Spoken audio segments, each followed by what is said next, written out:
Olá, amigos. Vou mostrar aqui como fazer o posicionamento da tomografia de crânio.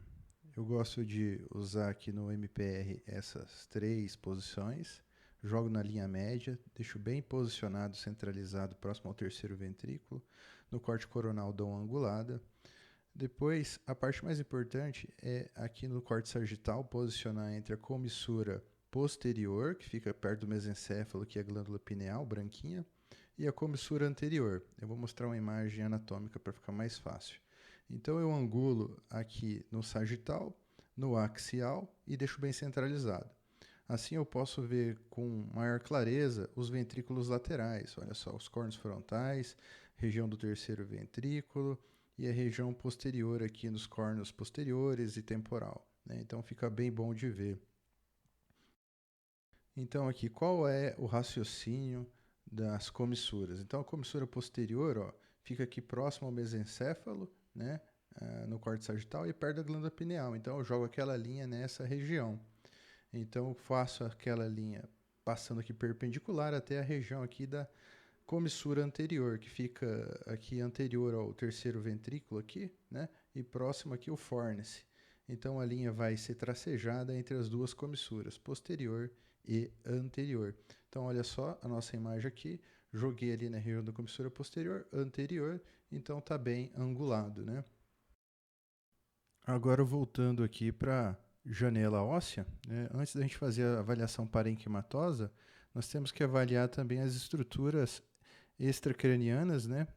Então eu passo sempre a observação aqui na região de pele subcutânea, onde eu estou passando o mouse, e fossas temporais, observar por calcificações, por enfisema subcutâneo, aumento de partes moles, sobretudo no trauma, né? Contexto de trauma.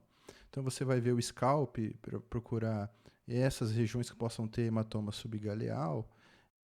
Não esquecendo ainda de avaliar aqui os seios paranasais, procurando por obliterações, né, hemocinos no trauma ou mesmo a sinusopatia, né, nos quadros eletivos de cefaleia. Às vezes o paciente tem aqui obliteração dos seios maxilares ou esfenoidais e isso pode gerar dor, certo?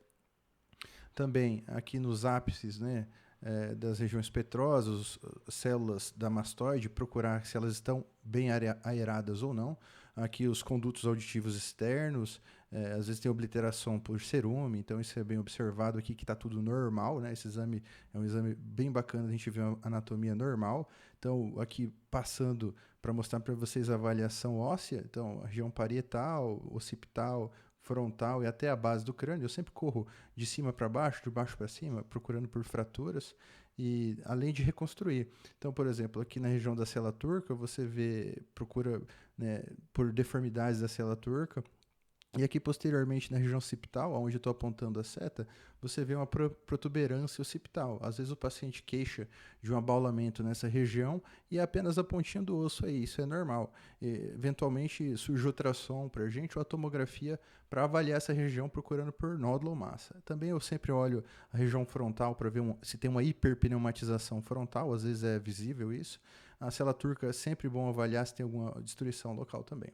Então, voltando agora para a janela de partes moles, né, a janela do parênquima, aí sim você faz uma última avaliação da pele subcutânea, pele mais branquinho, um pouco hiperdenso, e o subcutâneo logo abaixo mais preto. Então, aí depois que eu passo para a avaliação intraparenquimatosa, né, uma avaliação que eu sempre costumo olhar próximo à tábua óssea interna, procurando por coleções, seja dentro ou fora do trauma, né? No contexto de trauma, a gente tem que observar se tem epidural, subdural, ou até entre sulcos e giros aqui. Os sulcos e giros aqui é normal para essa paciente, você vê que ele é fininho, né? Não tem um alargamento, então ele... Às vezes você vai ver lâminas de sangue nessa região, que é o hematoma subaracnoidal, né? Além disso, pacientes que têm edema encefálico, esse espacinho ali vai estar reduzido, que não é o caso aqui, está tudo normal. Eu observo também infratentorial, as regiões dos ângulos pontos cerebelares, procurando chivanoma, outras lesões do ângulo ponto cerebelar, regiões das fissuras laterais, até todos os sulcos e giros envolvidos do parênquima supra e infratentorial é interessante observar. Além aqui onde eu estou mostrando para vocês, essa diferenciação córtico-subcortical. Então você vê que a região do córtex é um pouquinho mais hiperdensa, mais branca, e a região onde tem gordura aqui, né, da mielina, é mais escura. Então, é interessante a gente aprender esse padrão de normalidade da relação córtex supracortical. Outro mecanismo que pode ser utilizado é o janelamento, que eu estou fazendo aqui. Ó. Olha só, fica mais claro, mais escuro.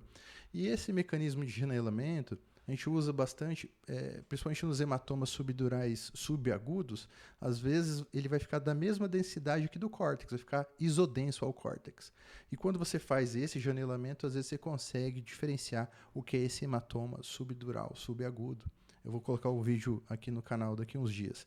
E, por último, eu vou para a linha média, avaliando ali a região da pineal, os ventrículos. Aqui nesse exame está um exame bem normal, né? Os ventrículos laterais estão bons, as regiões dos condutos auditivos eu também dou uma olhada.